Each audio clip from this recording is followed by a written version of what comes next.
Recording in progress. Muy buenas noches, estimados participantes, estimado doctor Antonio Sebastián Caballero, muy buenas noches. El Instituto de Capacitación Jurídica les da la cordial bienvenida al diplomado en acto administrativo en la Ley de Procedimiento Administrativo General. El tema de hoy, que es la primera sesión, es Introducción al Acto Administrativo y tenemos como docente del presente diplomado al doctor Antonio Sebastián Caballero Ochoa, quien es abogado por la Universidad Peruana de Ciencias Aplicadas, UPC, y es miembro del Colegio de Abogados de Lima. Cuenta con estudios concluidos de maestría en Derecho Administrativo y Administración Pública en la Universidad de Buenos Aires. Estimado doctor, puede usted empezar su clase.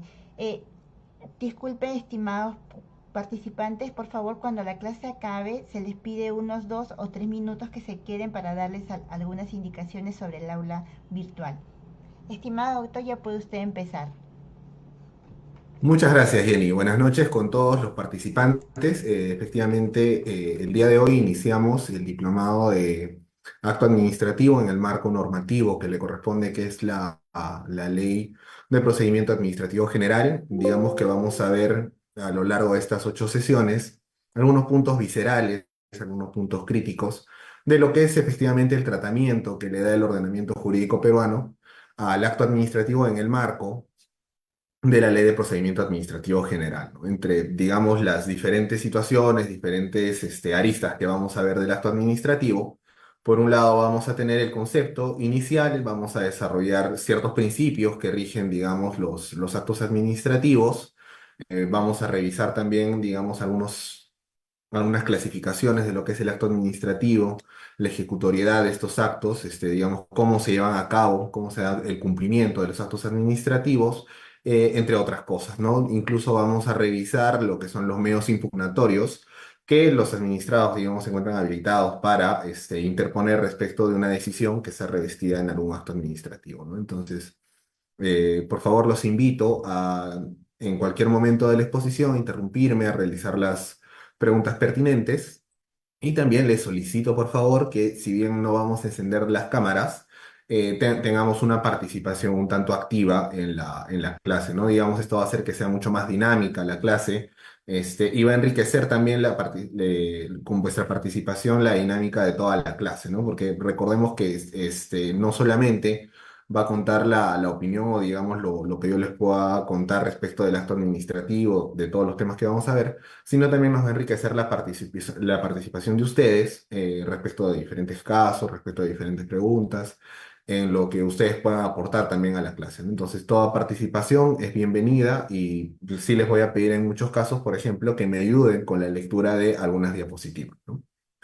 Bueno, sin mayor preámbulo, como les mencionaba en las diferentes sesiones, que son 8 en total, vamos a revisar diferentes puntos, diferentes aristas de lo que es el acto administrativo enmarcado en la Ley del Procedimiento Administrativo General, ¿no? Como parte de la clase de hoy, que es la primera clase, vamos a tener una introducción al acto administrativo de manera somera, vamos a revisar algunos puntos de lo que es el derecho administrativo en su generalidad, así como vamos a revisar también algunos puntos, digamos, de lo que son los principios, digamos, que van a regir no solamente los actos administrativos, sino también los procedimientos, ¿no? Eso también, digamos, que lo vamos a revisar de manera puntual para aprovechar el tiempo de toda la clase. Y vamos a revisar finalmente el marco sobre el cual se desarrolla el procedimiento y más específicamente el acto administrativo, ¿no? ¿Hasta aquí alguien tiene alguna consulta, alguna pregunta?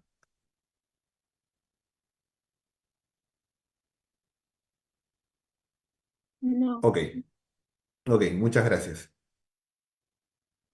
Un segundo, por favor. Bueno, comencemos entonces.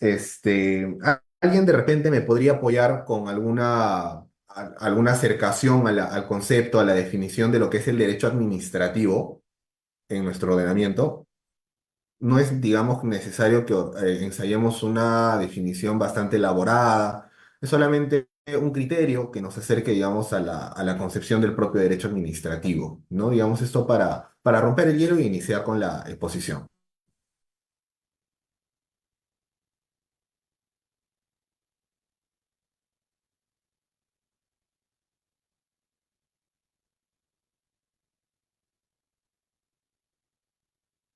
Ok, bueno. Digamos que han existido diferentes autores que han desarrollado diferentes doctrinas respecto de lo que es el derecho administrativo, ¿no? Si vamos nosotros a desarrollar, digamos, de una manera bastante somera qué es el derecho administrativo, lo podemos relacionar con el conjunto de normas, principios, directrices que están orientadas a regular la actividad estatal en puridad, ¿no? Más específicamente, de lo que se va a encargar el derecho administrativo como rama jurídica es de regular, digamos, la interrelación que va a tener la entidad administrativa como parte de la administración pública con el administrado, con otra entidad administrativa y finalmente con funcionarios o responsables o representantes legales de estas entidades que conforman la administración pública, ¿no? Ahora recordemos también que el derecho administrativo, digamos, se va a encontrar enmarcado dentro de lo que es el derecho público, ¿no? Y nosotros, digamos, como conocimiento previo a lo que es el derecho público, sabemos que es una rama no diametralmente distinta, pero sí, digamos, que tiene un objeto de regulación diferente al derecho privado, ¿no? Que va a ser básicamente el derecho privado, aquel derecho en el cual se van a regular distintas relaciones que puedan, digamos, surgir, que puedan ocurrir en el marco de dos personas particulares, ¿no? Esta denominación de particulares es bastante concurrente en el marco del derecho privado, específicamente del derecho civil, si vamos a ser, digamos, más cercanos, vamos a acercar más la definición. Por el contrario, en el caso del derecho administrativo, si vamos a hablar un poco grande del derecho público y específicamente en el derecho administrativo, vamos a hablar de una relación de administración y administrado, ¿no? En el sentido de que la administración, a diferencia del derecho privado, va a tener una posición diferente a la de sus administrados, ¿no? Siendo esta exorbitante, siendo más grande. Y por lo tanto va a contar, digamos, con prerrogativas y facultades diferentes a la de una relación civil, ¿no? Que es regulada por el derecho privado, ¿no? Otro, digamos, criterio que va a ser bastante importante para el análisis y el desarrollo de este diplomado, especialmente para lo que es el derecho administrativo en su generalidad, es que a diferencia del derecho privado, donde digamos que yo como particular voy a estar habilitado para realizar todo aquello que la ley no me prohíbe, en el marco del derecho administrativo y en la generalidad del derecho público, yo voy a estar habilitado, digamos, para hacer solamente aquello que me habilite a hacer una determinada norma jurídica, ¿no? Y esto encontrando como asidero el principio de legalidad, que lo veremos mucho más adelante, pero digamos que esa es la idea, esa es la máxima en el marco del derecho administrativo y en el marco del derecho, a su vez, del derecho público, ¿no?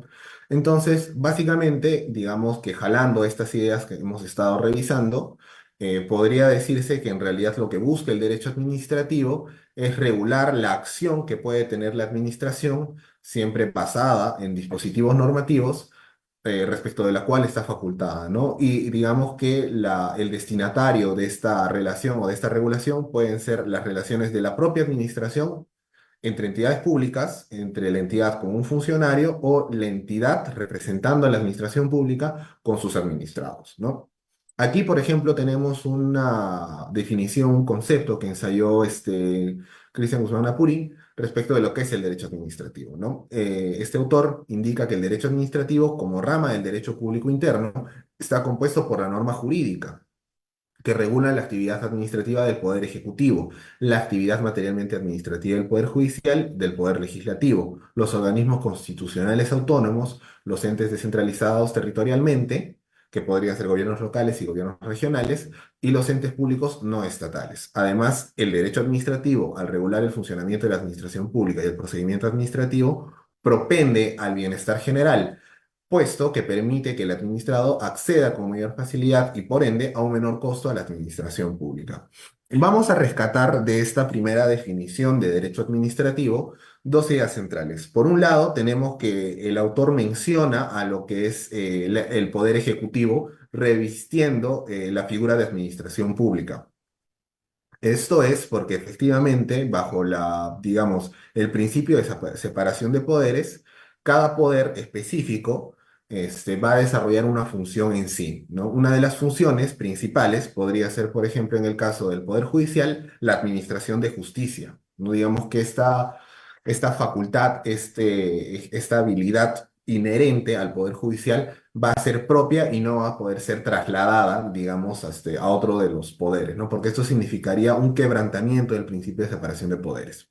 Por otro lado, tenemos el poder legislativo, ¿no? Cuya función objetiva es la de legislar, ¿no? En el sentido de que va a emitir, digamos, leyes como dispositivos normativos, no específicamente leyes, porque recordemos que entre los dispositivos normativos, a lo menos en el ordenamiento peruano, vamos a poder encontrar diferentes normas, ¿no? Entonces, y una de esas normas es efectivamente la ley, ¿no? Que es aquella, es aquella norma emitida por el Congreso, ¿no? Efectivamente en el desarrollo de su facultad legislativa, ¿no? Entonces, digamos que esta habilidad, esta facultad no es propia, es inherente al poder legislativo, ¿no? Sin embargo, como vamos a ver de repente más adelante, existen casos en los cuales el poder ejecutivo sí va a poder revestir esta función, no va a poder, digamos, desarrollar función legislativa, ¿no? Para casos muy puntuales, ¿no? Y me refiero a lo que son los decretos de urgencia, ¿no? Y ya también para el caso del poder ejecutivo, lo que se va a, digamos, desarrollar va a ser en sí la administración, ¿no? De recursos y de funciones que tiene atribuidos el Poder Ejecutivo, ¿no? Por eso se llama, digamos, administración pública y también por eso se relaciona bastante el nombre de derecho administrativo con esta función. Entonces vamos a tener que los tres poderes van a realizar, digamos, diferentes funciones, ¿no? Van a ser funciones legislativas, funciones judiciales y funciones administrativas, ¿no? Sin embargo, es correcto señalar también que tanto el Poder Legislativo como el Poder Judicial van a realizar, digamos, función administrativa cuando no ejerzan de manera exclusiva y excluyente funciones tanto legislativas como funciones judiciales, ¿no? Y nos referimos con esto, por ejemplo, a la contratación de determinados bienes, de determinados servicios, a la contratación de personal, entre otras cosas, ¿no? Esto se puede plasmar de una mejor manera cuando nosotros nos remitimos al sistema electrónico de contrataciones del Estado, que es el SEACE, en el cual podemos revisar que efectivamente el poder, tanto el poder legislativo como el poder judicial, lo que hacen es a través de este procedimiento convocar a procedimientos de contratación pública, ¿no? Que netamente esto va a estar, digamos, regido por normas de derecho administrativo, ¿no? Especialmente por la norma de contrataciones del Estado, ¿no? Es decir, que no existe una norma diferente, una norma propia, una norma especial que esté dirigida, que tenga como destinatario el Poder Legislativo o el Poder Judicial, ¿no? Digamos que cuando se van a realizar estas funciones administrativas, sí se va a poder aplicar, digamos, normas administrativas regidas, digamos, por la propia administración pública, ¿no? Lo cual va, digamos, significar el deslinde de que exista solamente una aplicación exclusiva y excluyente de normas de derecho administrativo a otros poderes del Estado que no sean el poder ejecutivo, ¿no? Aquí tenemos otro concepto ensayado por Juan Carlos Casañe, el cual dice que el derecho administrativo es aquella parte del derecho público interno que regula la organización y las funciones de sustancia administrativa, legislativa y jurisdiccional del órgano ejecutor y de las entidades jurídicamente descentralizadas, las funciones administrativas de los restantes órganos que ejercen el poder del Estado, legislativo y judicial, y en general toda aquella realizada por personas públicas o privadas a quienes el ordenamiento les atribuye potestades de poder público derogatorias o exorbitantes al derecho privado. Entonces, aquí rescatamos, digamos, algunos puntos, como es, digamos, esta diferenciación de lo que es una relación enmarcada en el derecho privado, que vendría a ser una relación entre particulares, frente a una relación enmarcada en lo que sería el derecho administrativo, ¿no? Donde el Estado, digamos, va a revestir una posición diferente a su administración, toda vez que la administración pública va a tener una figura, va a tener una representación exorbitante mucho más poderosa, más pesada que la de sus administrados, ¿no? Por lo consiguiente va a contar con diferentes facultades, con diferentes prerrogativas respecto de su administrado, ¿no? Que el administrado finalmente no las va a poder hacer, ¿no? Y todo esto, digamos, se va a sustentar en la concreción de la finalidad pública o del interés público, ¿no? Aquí tenemos un concepto ensayado también por Carlos Balbín, un autor argentino. No sé si alguien me puede ayudar con la lectura de esta diapositiva, por favor.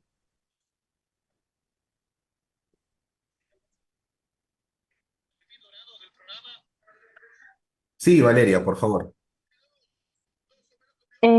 Desde el inicio, ¿no, doctor? Sí, por favor. Ya. Este nuevo derecho que nace en ese entonces es el derecho administrativo, es decir, un límite ante el poder absoluto del Estado. Este es el fundamento y el porqué de este conocimiento científico. El derecho administrativo define de un modo más particularizado y concreto que el derecho constitucional el equilibrio entre el poder estatal que persigue el interés de todos, por un lado, y los derechos e intereses de las personas individuales, por el otro. Ujú. En verdad, el nacimiento del derecho administrativo es más complejo porque, tal como adelantamos, incluye dos postulados respecto del Estado. Por un lado, el reconocimiento jurídico del poder estatal y sus privilegios, y por el otro, el límite a ese poder. Muchas gracias, Valeria. Por favor, de repente nos puedes ayudar con dos ideas respecto de la lectura que acabas de hacer. O sea, ¿qué has entendido? ¿Qué se te ha quedado?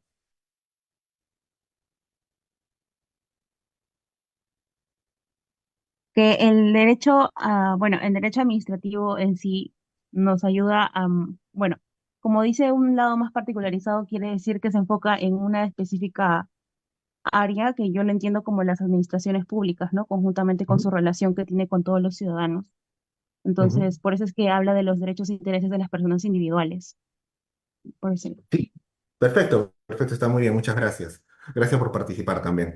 Efectivamente, la idea, digamos, es que la administración pública, como les decía, va a tener una relación tanto con otras entidades que la conforman, va a tener relaciones con sus funcionarios y va a tener, digamos, la relación más común y silvestre va a ser de administración a administrado, ¿no? Entonces, lo que busca el derecho administrativo también es tutelar, es cuidar, digamos, los bienes jurídicos protegidos, los intereses, los derechos de los propios administrados frente a la administración pública, que recordemos, tiene una figura, tiene una posición mucho más grande que los administrados, ¿no? También aquí lo que dice el doctor Balín es básicamente que la idea del derecho administrativo es finalmente limitar el poder que tiene la administración pública, ¿no? A través, digamos, de los límites normativos que se le puedan imponer, porque recordemos que el principio en el derecho público es que la administración pública y las entidades que la conforman van a estar solamente habilitadas a hacer aquello que se les permita hacer. Incluso yo como administrado voy a estar habilitado a hacer aquello que me permita hacer la administración pública, ¿no? Pensemos, por ejemplo, en un título habilitante, como sería una licencia de funcionamiento, ¿no? O una determinada autorización, una concesión, y podemos poner un montón de ejemplos, ¿no? Pero básicamente la idea es que yo voy a estar habilitado a a lo que me remite, digamos, el acto administrativo que emitió la administración pública, ¿no? Entonces, ahí lo que va a existir, digamos, es un límite, pero a la vez también, digamos, que se va a exteriorizar una facultad otorgada por la propia administración, ¿no? Esto va a servir tanto como impulso y como límite, básicamente, el derecho administrativo, ¿no? Bueno, terminamos, me parece, con las definiciones con esta de Agustín Gordillo, la leo yo, definimos así el derecho administrativo como la rama de la ciencia del derecho público que estudia el ejercicio de la función administrativa y la protección judicial existente contra esta, ¿no? Esto nos recuerda que nosotros como administrativistas, digamos que una vez que recurrimos ante la administración, y el procedimiento que hayamos iniciado agote la vía administrativa, lo que vamos a poder realizar es, digamos, recurrir ante el órgano jurisdiccional, más precisamente un juzgado, para, digamos, obtener un resultado ya elevando, digamos, este procedimiento administrativo que agotó la vía administrativa a una acción contenciosa administrativa, ¿no? Que se regula por la propia ley en la materia, ¿no? Que es la ley del procedimiento contencioso administrativo. Bueno, recordemos también que hay una diferencia un tanto desarrollada por algunos autores, específicamente Agustín Gordillo, que nos habla de lo que es la diferencia entre el procedimiento y el proceso, ¿no?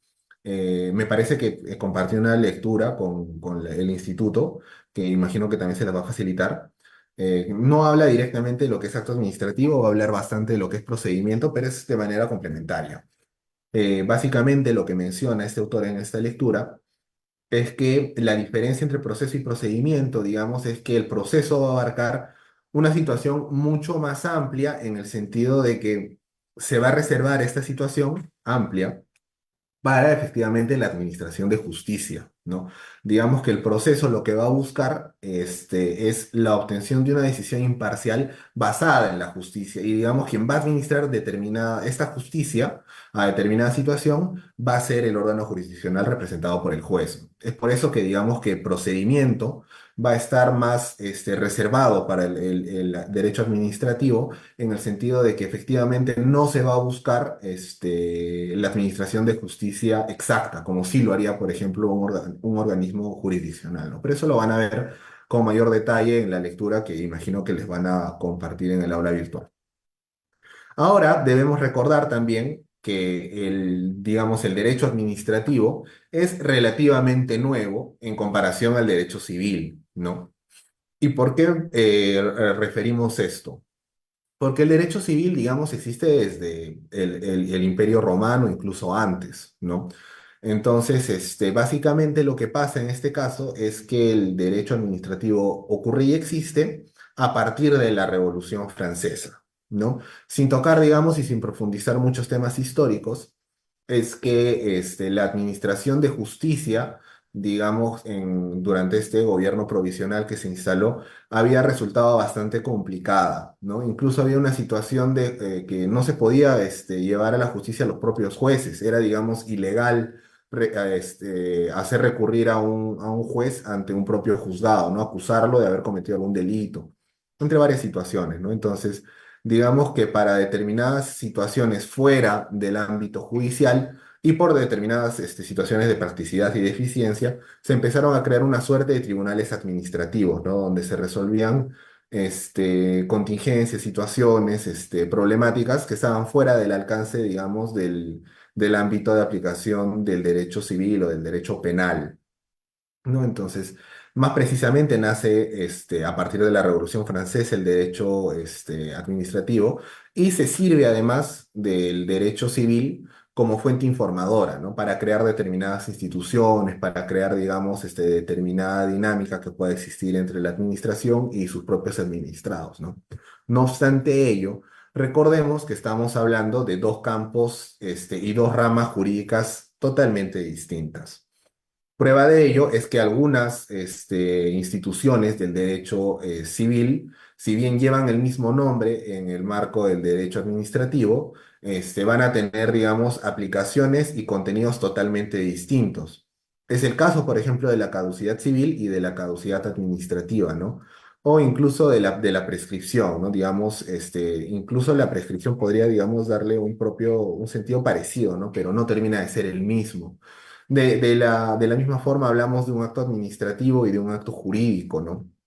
Ahí lo vamos a revisar más adelante, pero una diferencia puntual es que el acto jurídico viene a ser, digamos, el consenso de voluntades que se ha plasmado en atención de determinados requisitos para que el acto sea válido, ¿no? Y existe en el marco del ordenamiento jurídico, ¿no? Pero quiero que nos quedemos con el elemento volitivo, ¿no? De la voluntad. No es un acuerdo de voluntades, porque en el caso del derecho administrativo, esto no ocurre así. Podemos llamar de repente que el acto administrativo va a ser la exteriorización de la voluntad, entre comillas, de la administración pública, ¿no? O de la entidad que conforma la administración pública. Sin embargo, el propio marco en el cual se desarrolla este acto administrativo, en el cual se va a desarrollar el procedimiento administrativo que va a dar a luz un acto administrativo, pues finalmente ya está arreglado, ya está normado, ya está regulado. Entonces, no es per se que exista una voluntad propia de la administración pública, ¿no? Sino digamos que esta voluntad no es libre, ¿no? Está sujeta a diferentes situaciones, a diferentes regulaciones, por lo cual no podemos hablar, digamos, de una suerte de sinónimos entre lo que es el acto administrativo y el acto jurídico, ¿no? Digamos, sí se ha tomado en consideración para el diseño del acto administrativo el acto jurídico, pero no termina siendo lo mismo, ¿no? Incluso en diferentes ordenamientos, por ejemplo en el ordenamiento anglosajón, no existen, por ejemplo, tribunales administrativos, ¿no? Como sí ocurre en el caso de nuestro derecho. Por ejemplo, tenemos, si bien hagamos la acotación de que estos tribunales administrativos, en sí la administración pública, no cuenta con jurisdicción, ¿no? Que es lo que lo diferencia de los órganos jurisdiccionales, que sí pueden, digamos, administrar justicia, ¿no? Un tribunal de solución de controversias, como vendría a ser del OSITRAN, por ejemplo, no va a contar con la jurisdicción respectiva, ¿no? Sí pueden emitirse respecto a a determinados reclamos, a determinados recursos administrativos, pero esto no va a representar, digamos, el manejo de una jurisdicción propia de este órgano, ¿no? Que debería ser el Tribunal de Solución de Controversias.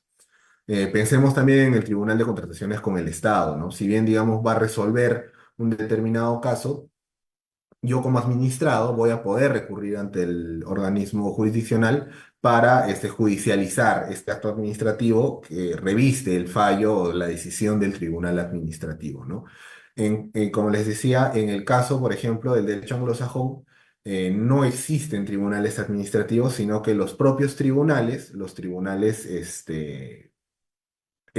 comunes, digamos, los tribunales correspondientes al Poder Judicial, se van a encargar, digamos, de revisar casos administrativos, ¿no? Entonces, por ejemplo, nosotros en nuestro sistema jurídico vamos a hablar de la existencia de dualidad de normas y de dualidad de jurisdicción, toda vez que existen, digamos, ordenamientos jurídicos, dispositivos normativos, principios diferentes que van a regular la propia naturaleza de lo que es el derecho administrativo, ¿no? Igual va a haber una dualidad de jurisdicción, ¿no? Porque finalmente, si bien los tribunales administrativos no cuentan con la jurisdicción para administrar justicia, lo que sí van a hacer es resolver asuntos correspondientes a la facultad que tienen ellos, ¿no?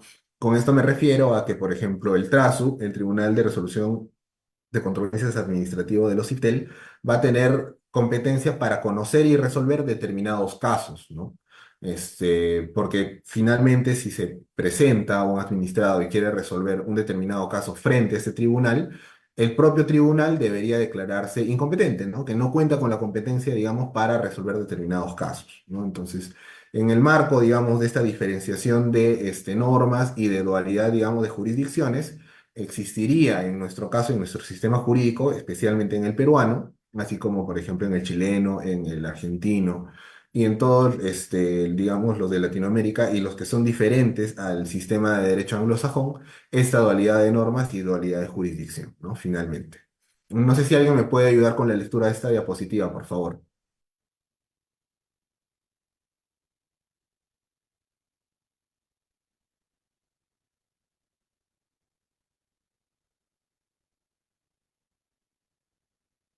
Dale, Valeria, muchas gracias.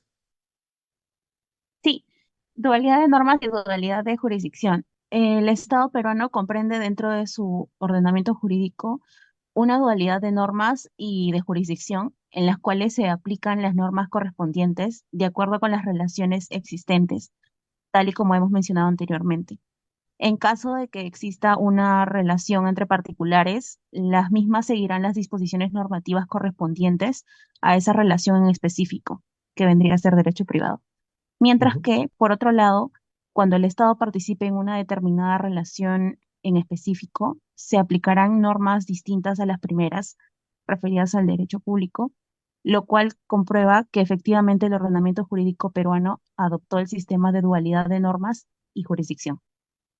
Listo, muchas gracias, Valeria. Bueno, habiendo conversado sobre este punto, revisaremos también a grosso modo, algunos criterios de lo que de lo que son las fuentes de derecho, ¿no? Eh, ¿Cuál es la idea cuando nosotros hablamos de fuente de derecho, ¿no? Esto va a servir, digamos, como un mecanismo informador del derecho administrativo en el sentido de que estas fuentes van a darle los criterios, digamos, van a darle la sustancia necesaria para que el derecho pueda informarse, pueda, digamos, absorber estos conocimientos, estas ideas y tener operatividad, ¿no? Marcial Rubio Correa, nos cuenta que las fuentes de derecho resultan ser el procedimiento a través del cual válidamente normas jurídicas que adquieren el rasgo de obligatoriedad propio del derecho y por lo tanto la característica de ser impuestas legítimamente a las personas mediante los instrumentos de coacción con los que cuenta el Estado, ¿no? Aníbal Torres, por su lado, nos dice que la palabra fuente es empleada de forma metafórica para indicar el principio, fundamento u origen de las normas que integran el ordenamiento jurídico vigente en determinada sociedad y época. Y esto es bastante correcto, porque si nosotros hablamos de fuentes del derecho, vamos a hablar en general, ¿no? Por decir la doctrina, la ley, la jurisprudencia entre otras, que no me faltan dos. Pero si hablamos más específicamente de ramas del derecho, vamos a encontrar que existen disparidad entre las fuentes de las ramas de derecho, ¿no? Por ejemplo, en el derecho mercantil, que también se denomina comercial, una de las fuentes más importantes es la costumbre porque recordemos que bajo la costumbre, digamos, se va a desarrollar la lógica de cómo se realizaba, por ejemplo, la comercialización de determinado bien o servicio, ¿no? En el caso de nuestro derecho administrativo, por ser derecho público, nos vamos a encontrar como que una de las fuentes más importantes van a ser los dispositivos normativos, ¿no? Empezamos por la Constitución, la ley y digamos, los diferentes dispositivos normativos que forman el ordenamiento jurídico peruano.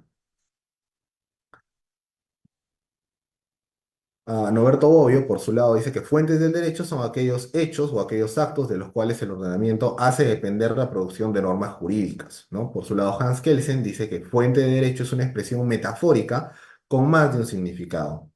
Cabe designar así no solo los métodos de producción de derecho, arriba mencionados, sería la legislación y costumbre, sino toda norma superior en relación con la norma inferior cuya producción regula. Se denomina fuente, pues también al fundamento de validez jurídico positivo de una norma, es decir, la norma superior positiva que regula su producción.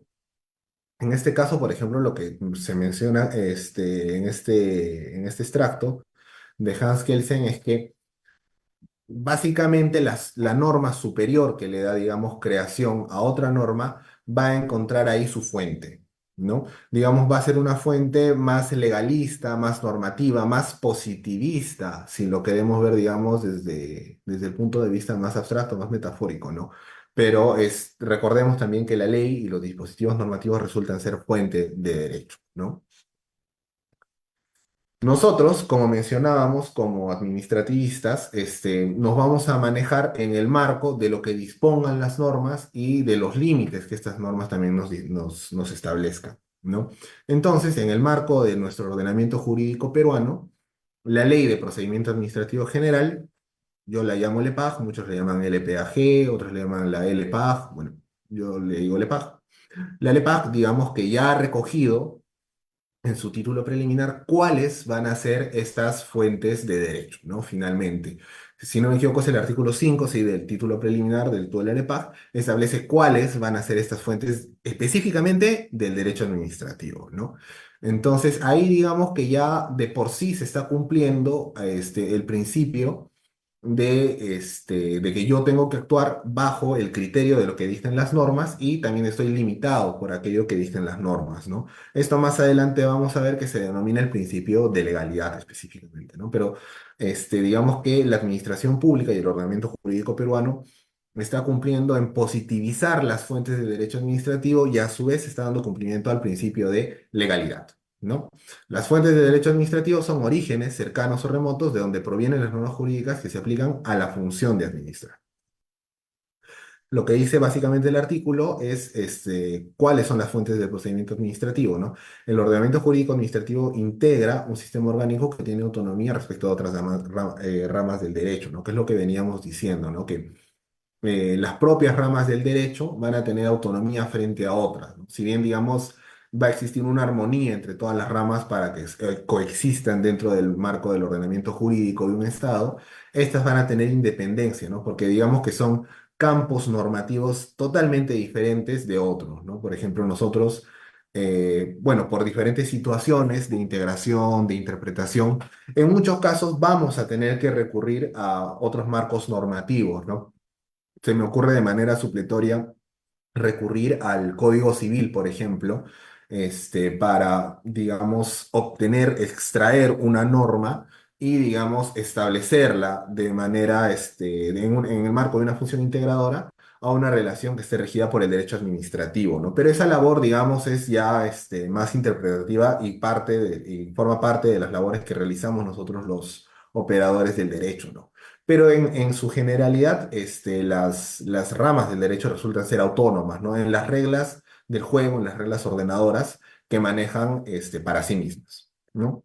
Son fuentes del procedimiento administrativo, nos cuenta este artículo, las disposiciones constitucionales, los tratados y convenios internacionales incorporados al ordenamiento jurídico nacional, las leyes y disposiciones de jerarquía equivalente. Hablemos de las disposiciones constitucionales. Digamos que a muchos le han llamado, pirámide de Kelsen. No estoy seguro si Kelsen le haya llamado alguna vez pirámide. Creo que le llamó escalera alguna vez. No estoy, como les digo, bastante seguro del tema, ¿no? Pero en este esquema que Kelsen ideó, digamos que se tiene, como norma máxima, norma madre, norma vertebral, le llaman algunos, del ordenamiento jurídico a la Constitución. Y va a ser, digamos, de las disposiciones constitucionales, y es algo también que, si no me equivoco, Balbino Casañe, en una de las concepciones de derecho administrativo revisábamos también, va a ser, digamos, la Constitución la cual va a poner las reglas básicas y las reglas, iniciales de cómo se va a desarrollar el propio ordenamiento jurídico, ¿no? Entonces, digamos que ninguna norma de rango inferior, válgase decir ley, decreto legislativo, decreto supremo, resolución ministerial, resolución directoral, ordenanza municipal, edicto municipal, resolución de alcaldía, ninguna de las normas que existan dentro del ordenamiento jurídico va a poder contradecir lo que diga la Constitución, porque es a través de la Constitución que se da el propio génesis, no solamente, digamos, del Estado de Derecho, sino se va a dar también el génesis del ordenamiento jurídico aplicable a un determinado Estado, ¿no?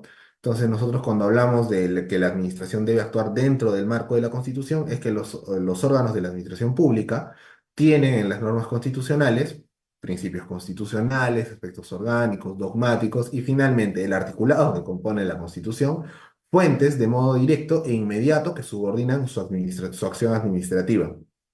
En otras palabras, la administración va a tener que actuar completamente pegado a lo que diga la Constitución, incluso si existen disposiciones digamos, de rango inferior que hayan sido, se me ocurre, emitidas por, la propia entidad administrativa, no va a poder, digamos, aplicarlas siempre y cuando encuentren, diferencias,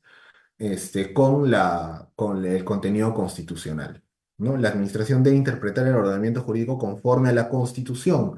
Esto quiere decir que la interpretación tampoco de la administración debe alejarse del contenido constitucional, ¿no? Tiene que darle un sentido en armonía al criterio constitucional. Esto podría, digamos, revestir una interpretación sistemática de la norma, administrativa con la norma constitucional, ¿no? Pero la idea es que se mantenga, digamos, como ente rector al momento de la interpretación la Constitución, ¿no? Que también recordemos que la norma administrativa y principalmente, por ejemplo, la norma marco, que vendría a ser la Ley de Procedimiento Administrativo, estaría en concordancia absoluta con la Constitución. La Administración debe apreciar de oficio la legalidad de las normas reglamentarias y sublegales antes de aplicarlas, ejerciendo el control de legalidad de su propia producción jurídica, asegurando que no exista incompatibilidad entre la ley y normas subordinadas. Por ejemplo, los organismos reguladores, tenemos, cuatro, que son el OSITRAN, el OSINERMIN, el OSITEL y el SUNAS, tienen funciones dentro de la ley de organismos reguladores, funciones normativas, de creación de normas, ¿no? Entonces, en estas funciones normativas, estos organismos reguladores van a poder emitir normas que van a aplicar, digamos, a situaciones, regulaciones propias de su ámbito de aplicación, ¿no?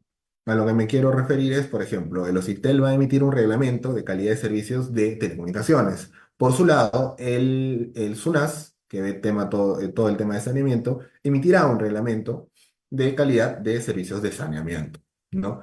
Pero son, digamos, normas que no van a gozar de un nivel, que no van a ser emitidos, mejor dicho, por, la ley, ¿no?